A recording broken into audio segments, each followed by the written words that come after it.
Good morning, everybody. Welcome to Dave TV for the 17th of September, 2014. How you doing?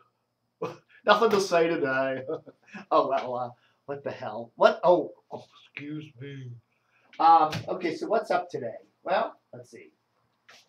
Conflict of interest. You know, you like placing, one of the things even I learned as a kid journalist back when I was working for a local newspaper, back when I was just out of college, you don't put an ad on the same page as you do a write-up of a business. You know, I was the business reporter, so if I would go and do a write-up of, say, Sylvia's animal pet shop, Sylvia's Pet Shop, okay, I do a write-up for our business section of our little weekly paper.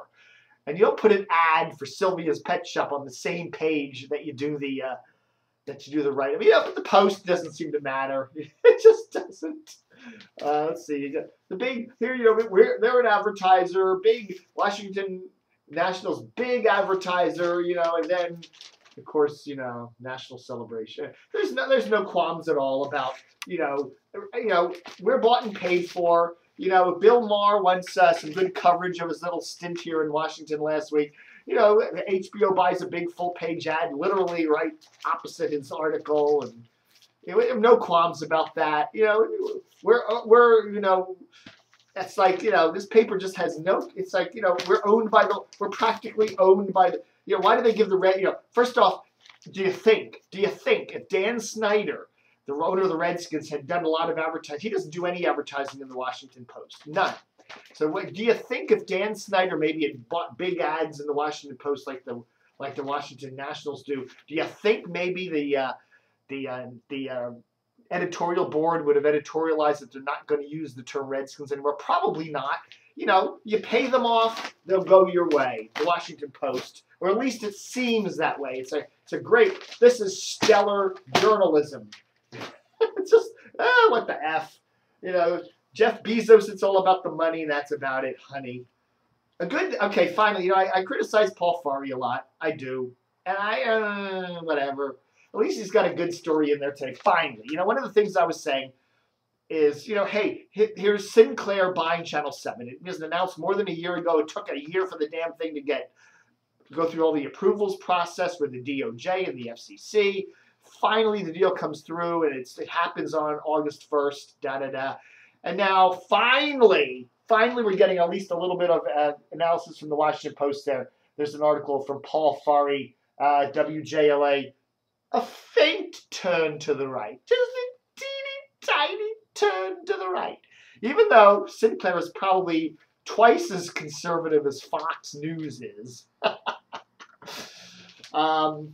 It's a teeny tiny, slight little twinge to the right, even though they canned all the news managers, and there's a mass exodus of reporters with any, gumption. Any reporter that it's a teeny tiny turn to the right. They made a deal with the Washington Times. They've got this guy Hyman on, Mark Hyman, with his nightly or his morningly right-wing commentaries. It's a good piece. I mean, Paul did a good piece here. I liked it. It's actually quite long, too. It goes on in gray. In the typical Post fashion, lots of gray, on and on and on. No, don't break it up in anything with subheads. Just keep a big, long gray thing. That's typical Washington Post. Get a lot of readers that way. They want to make it to the end of the story, so you make the story really gray and long, long, long. Okay, that's good. Oh, well, then it gets into the history of the dear old David Smith and his three brothers over there at Sinclair. And they're doing a bunch of advertiser-friendly news articles, news stories, and whatever. Someone is quoted as saying, "I'd be nervous if I was working at WJLA right now." They are stuck with an idiosyncratic owner with its own political views and agenda. It's a nightmarish scenario for journalists. You got to wonder what are Gordon and Maureen thinking these days? I don't know. I read everything. This is the Washington Blade. Thought this was cute. Dear Washington, D.C.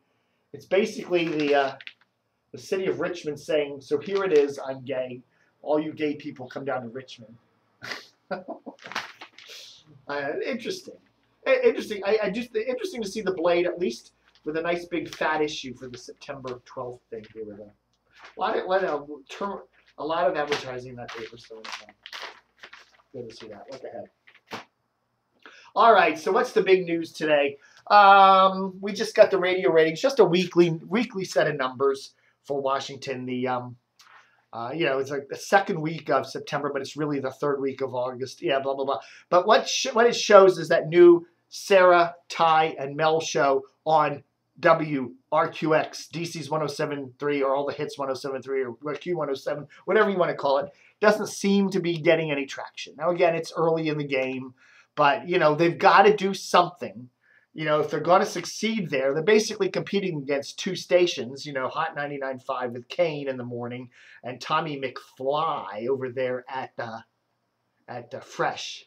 Tommy, I always wondered, is he gay or not?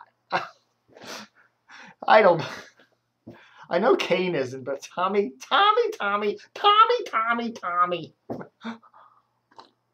Not that there's anything wrong with that. In fact, but anyhow, I digress. Anyhow, so Kane's third place and Tommy's 8th place, and the new Sarah, Ty, and Mel show on RQX is 21st place. So they got to do something. They got to give the folks. Basically that's where they're going for their listeners. They're going to Hot 98.5. They're going to Fresh. They got to do something to get those listeners to change the channels and to listen more often. So I don't know. It hasn't happened yet. That's the thing. What I was saying about RQX and bringing in this new crew now to, the new PD and the new everything, and you're going for a format that's already well done here in Washington. And I don't know. My philosophy would have been try something completely different. Go look down the radio dial and say, we don't have a really good oldies station in the market. We don't really have a hybrid Spanish-English station in the market. We don't even have a really good signaled Spanish station in the market. There's things you could have done. We don't really have do we have a rhythmic contemporary? I guess we do. If you want to, I guess PGC would classify as something like that. But you go and you look and say, what isn't being served? And then you serve that. And just to now, yeah, you can go up against, say, Hot 95 gets great ratings. We're going to go bang right up against them, and but you got to do something that's going to make the audience switch over. And so far, I don't think 107.3 has done that. So we'll see. Again, it's early in the game, and we probably got all fall for Sarah to get her shit together there. But I don't know. Okay, so the other thing we're doing here at DCR TV this week is we're starting a campaign to find the best radio pitch man. You listen to these, most stations, they almost all have them where they have some local personality on the station who does ads, And I don't know, I guess advertisers want that personal connection. They want the DJ or the radio personality to get up there and start shilling for the company. What a wonderful roofer, or what a wonderful erectile dysfunction product, or what a wonderful bug pest control thing they have. So anyhow, this week we've got Chris Core. He's been on Washington Radio for years. He used to be on MAL.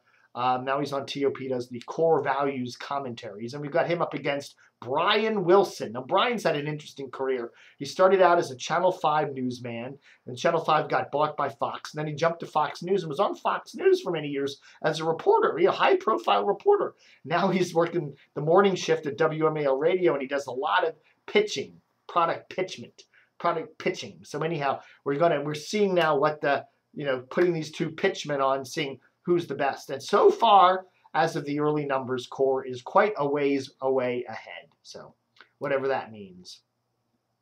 I don't know. Tim Virgin. Remember Tim? He used to work over there at HFS back in the glory days when they were on 99.1. Well, now he's got a new job at Chicago Rocker WLUP. So congrats to Tim.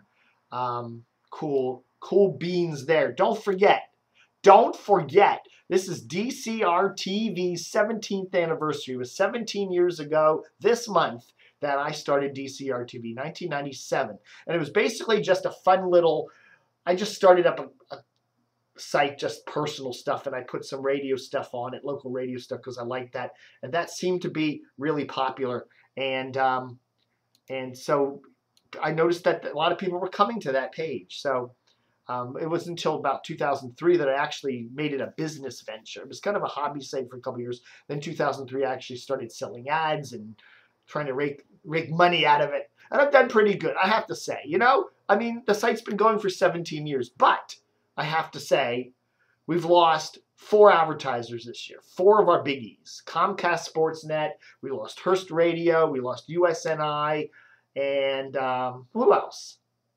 We lost somebody else. I can't remember. My brain will think of it one of these days. We lost 4, okay?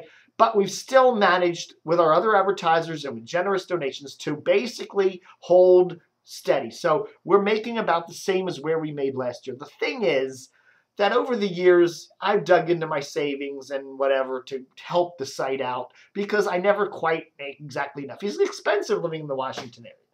So, you know, we're getting to a point now where the savings are getting kind of low, and I'm like saying, you know, I'm going to need to be making a little more money on this website. And the problem is, when you lose those big corporate advertisers, that, you know, it's hard to keep the money growing. So, you know, if you got a couple extra bucks and if you like the website, you know, the thing is, we get 25, 30,000 visitors a day on the website. And maybe a couple hundred, maybe, you know, are loyal donors to the website, actually make donations. You know, I always said if on one day we could get everybody who visited the website to give us $5. That's it. Everybody gives us $5 who visited the site on one business day. I would have enough money for the whole year, and I wouldn't have to sell ads or do anything. But that's just not the way the internet works, you know. I don't know. So anyhow, if you you know, take a few minutes and just, you know, if you got a PayPal account, it's real simple to do. You just send us a few bucks. Use my dcrtv@hotmail.com address. Put a check in the mail. The address is on our support page there. Just click on the little support linky dinky at DCRTV, and you know, check, wrap some cash up in some paper, you know, some paper so the postman doesn't see it. Whatever. I don't know.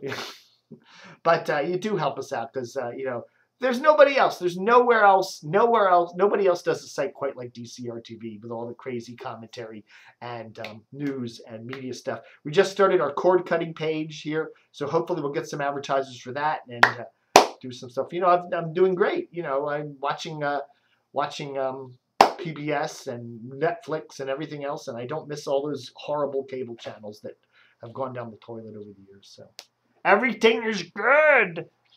All right, folks, thanks for watching Dave TV for the 17th of September 2014. And as Bill Lord, the unemployed Bill Lord, who's now, who knows what Bill Lord's doing. He's sitting on a park bench, drinking his cheap wine, moaning, what happened to my career? As Bill Lord would say, fuck 'em, Dano.